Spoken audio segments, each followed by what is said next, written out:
చెప్తున్నారు. సరే పరిస్థితుల బట్టి ఇప్పుడు ఏం మాట్లాడుతున్నా అనేది అల్టిమేట్గా స్పీకర్ గారు తీసుకుంటారు నిర్ణయం.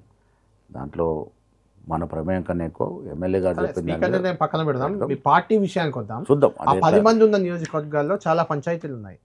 దాన్ని సొల్యూషన్ ఏమైనా చేశారు? దానికి కూడా పరిష్కారం రాలే. ఎక్కడ బాన్స్వాడలో ఏనుగు Ravinder Reddy versus Pocharam, జగిత్యాల్లో Sanjay versus Jeevan Reddy, గద్వాల్లో Krishnamohan Reddy, Saritha.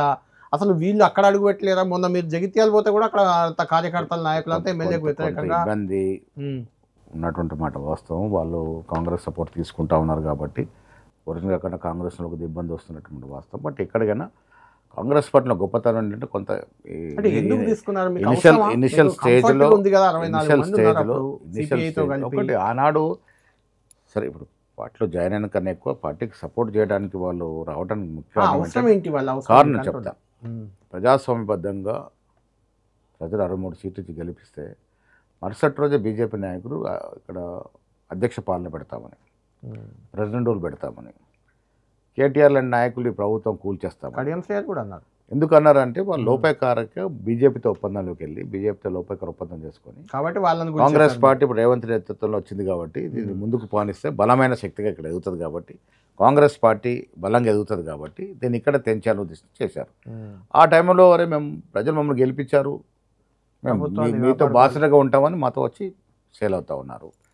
So టెక్నికల్గా చేరకపోయినా కాంగ్రెస్ పార్టీతో సేల్ అవుతూ ఉన్నారు. ఇంకా చేరలేదని అంటారు. అంతే కదా, టెక్నికల్ వాళ్ళు ఎక్కడ మెంబర్షిప్ తీసుకోనలేదు, తీసుకున్నప్పుడు సేల్ అవుతా ఉన్నారు. సరే వాళ్ళ అవసరాలు అక్కడ కాన్స్టిట్యూన్సీలో ఉన్నట్టు పనులు. రైట్ మహేష్ గారు, మొత్తానికి అంటే ఈ 10 మంది విషయం సరే మీరు చేరిన గతంలో అన్నారు, వాళ్ళు కూడా చేరామని ఒప్పుకున్నారు, ఇప్పుడు చేరలేదు అంటున్నారు. అది ఏదైతే అది కానివ్వండి. అంటే మీరు టార్గెట్ ముందు ఈ 10 మందిని చేర్చుకునే సమయంలో బీఆర్ఎస్ ఎల్పీ విలీనం చేసుకోవాలి మీరు చాలాసార్లు ప్రకటించారు, అయిపోతుంది రేపు మా పని కూడా.